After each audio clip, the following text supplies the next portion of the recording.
नमस्कार दोस्तों। इतिहास में ना कुछ फैसले ऐसे होते हैं जो सिर्फ किसी एक नेता का कैरियर ही नहीं तय करते, बल्कि पूरे देश की दिशा ही मोड़ कर रख देते हैं। आज के इस खास वीडियो में हम सीधे और बिना किसी देरी के एक ऐसे ही बेहद तनावपूर्ण और ड्रामेटिक क्राइसिस के पन्ने को पलटने वाले हैं।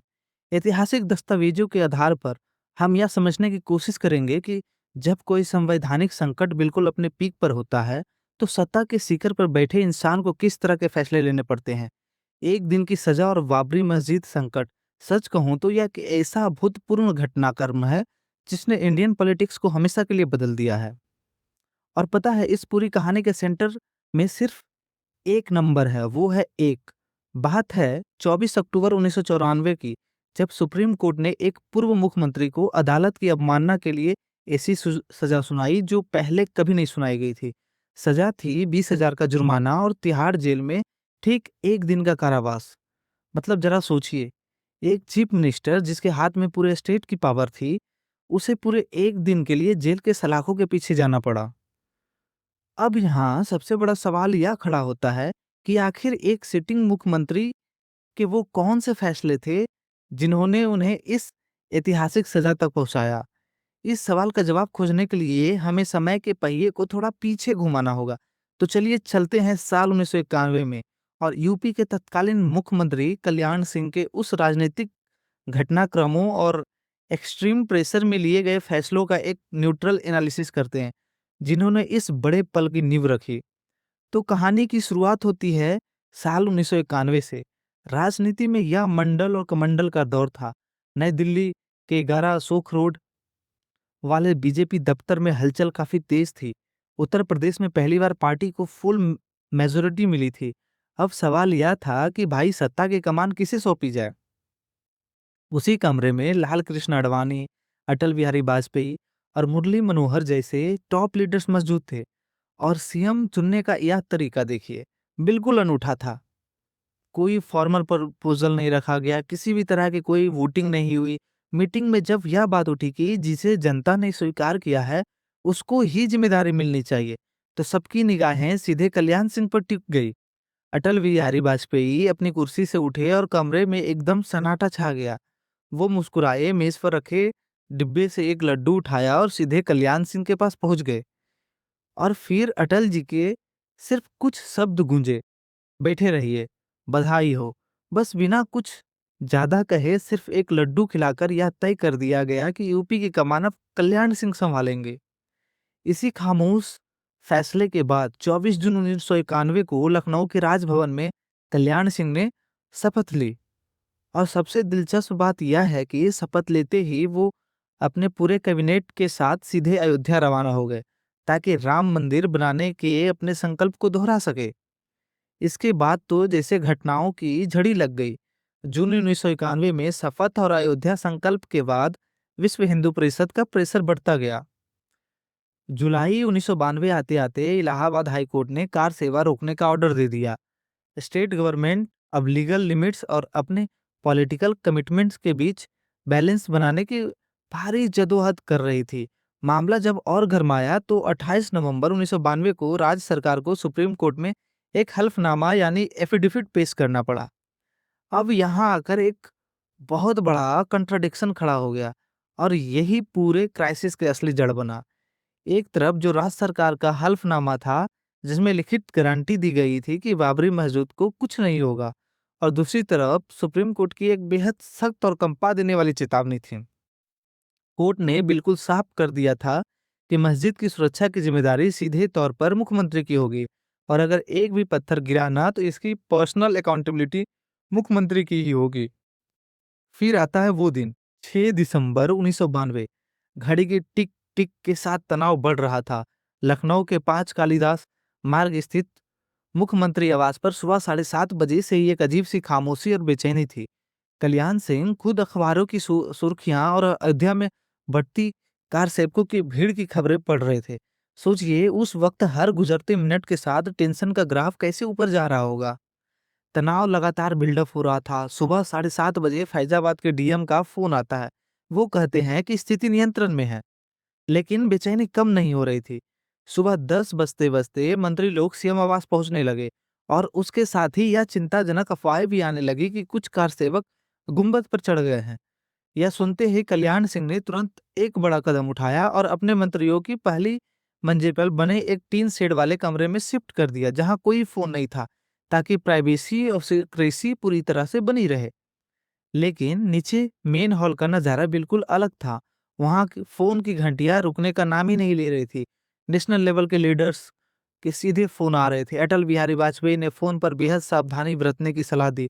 कुछ ही देर बाद लाल कृष्ण आडवाणी का भी फोन आया, जिन्होंने जमीनी हालात पर एकदम बारीकी नजर रखने की ताकत दी। इसी बीच बड़े पैमाने पर तोड़फोड़ की अफवाहें भी सामने आने लगी। मुख्यमंत्री पर अब जो दबाव था वो सच में असहनीय होने लगा था। इस पीक टेंशन वाले माहौल में एक बेहद ड्रामेटिक मोड़ आता है। यूपी के तत्कालीन डीजीपी एसएन त्रिपाठी घबराए हुए सीधे मुख्यमंत्री आवास पहुंचते हैं। उन्होंने सिचुएशन की ग्रेविटी बताते हुए साफ कह दिया कि कार सेवक बेकाबू हो चुके हैं और हालात पूरी तरह से आउट ऑफ कंट्रोल है। उन्होंने सीधे तौर पर अयोध्या जाने के लिए एक प्लेन की मांग की और स्पष्ट किया कि हालात इतने बिगड़ चुके हैं कि अब फायरिंग करनी ही पड़ेगी। और यहीं पर इस कहानी का सबसे बड़ा टर्निंग पॉइंट आता है। फायरिंग की बात सुनते ही कल्याण सिंह एकदम सख्त लहजे में गोली चलाने से साफ इनकार कर दिया।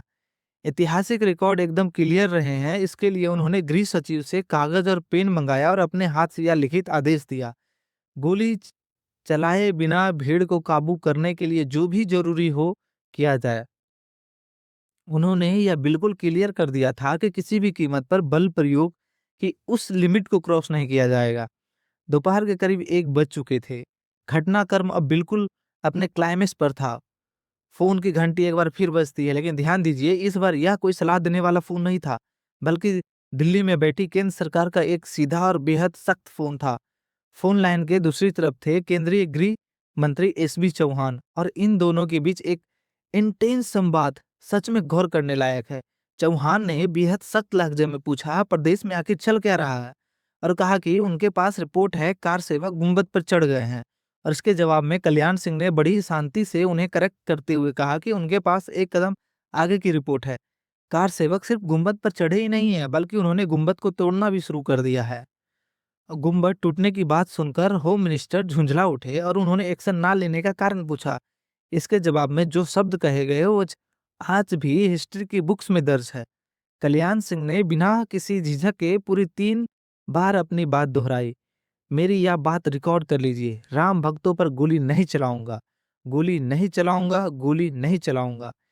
यह एक ही लाइन एक एग्जीक्यूटिव के रूप में उनके एकदम अड़िग रुख को साफ कर देती है। और फिर कुछ ही देर बाद यह खबर आती है कि बाबरी मस्जिद का पहला गुंबद गिरा दिया गया है। कमरे में एकदम सन्नाटा छा गया। कल्याण सिंह को ऐसा लगा जैसे बड़े नेताओं ने उनसे बहुत सी बातें छिपाई है। अयोध्या से बड़े नेताओं के जाने की खबर सुनकर उन्होंने लाल कृष्ण आडवाणी को फोन मिलाया और अपना गुस्सा जाहिर किया। उन्हें लगा कि उन्हें पूरी तरह से अंधेरे में रखा गया और बस उसी पल उन्होंने तुरंत अपने पद से इस्तीफा देने का फैसला कर लिया।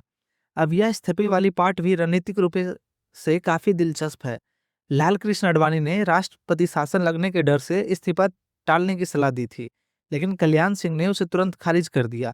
यहाँ एक और चीज गौर करने वाली है कि पेशे से वकील रहे मंत्री बालेश्वर त्यागी ने उन्हें एक लीगल एडवाइस दी थी कि उन्होंने कहा कि फ्यूचर की कहानी उलझनों से बचने के लिए रेजिग्नेशन लेटर में कोई कारण मत लिखिए। और हुआ यूं ही कि केंद्र सरकार के बर्खास्त करने से पहले ही कल्याण सिंह ने खुद को अपने हाथ से एक राइटिंग पैड पर इस्तीफा लिखा और राज्यपाल को सौंप दिया। शाम होते होते राज्य सरकार डिसमिस हो चुकी थी और यूपी में राष्ट्रपति शासन लग गया था। लेकिन यहाँ बात खत्म नहीं होती है।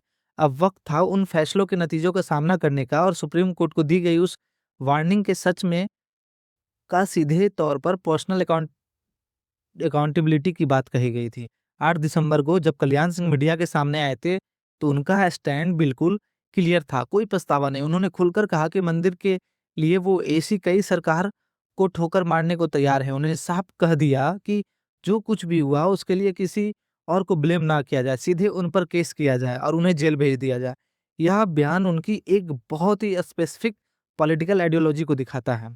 और आखिरकार सुप्रीम कोर्ट को वो अवमानना वाली कार्रवाई पूरी हुई। अक्टूबर 1994 में अदालत ने आदेश की अवहेलना के लिए इस ऐतिहासिक सजा का ऐलान किया। दिल्ली पुलिस के अधिकारियों के बीच अरेस्ट की जुरिडिक्शन को लेकर काफी माथापच्ची हुई। फिर तिलक रोड थाने के एसएचओ ने यूपी भवन में उन्हें अरेस्ट किया। इसके बाद एक बहुत ही रोचक हिस्सा यह है कि तिहाड़ जेल के तत्कालीन महानिदेशक किरण बेदी को जेल मैनुअल खंगालना पड़ा। क्यों? यह कंफर्म करने के लिए कि टेक्निकली 1 दिन की सज़ा का मतलब आखिर होता क्या है और इसकी प्रोसेस के बाद अगली सुबह उन्हें रिहा कर दिया ज गया। तो इस पूरे घटनाक्रम को एनालिसिस करने के बाद में अंत में हमारे सामने एक बहुत ही गहरा सवाल रह जाता है कि इतने भयंकर और हिंसक संकट के दौरान लिए गए एग्जीक्यूटिव फैसले की इस भारी बोझ को इतिहास आखिर कैसे आंकता है? राजनीतिक वादे, संवैधानिक सीमाएँ और बेकाबू भीड़, इनका बीच का यह टकराव सत्ता और न्यायपालिका